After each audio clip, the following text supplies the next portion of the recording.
Sabi no. Okay, nakandito tayo ngayon. Naubusan tayo ng stock ulit. Itong magic recipe na galing kay Sir Jerome. No? So, ito na lang natitira. Powder na protein. May kasamang tatlong klase. Ito yung pinaka So, ang tagal pa ng binili ito. Pero marami pa rin.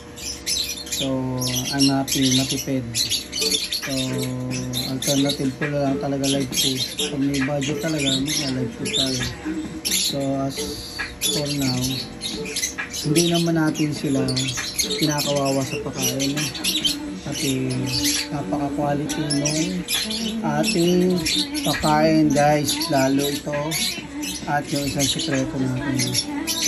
Isang bagsak muna tayo dyan bago tayo mix ulit dito sa paminta peppermint na grinder. Peace out, guys. Boom. Start na tayo, guys. Shout out sa lahat ng mga kahadi natin dyan. Keep safe and God bless.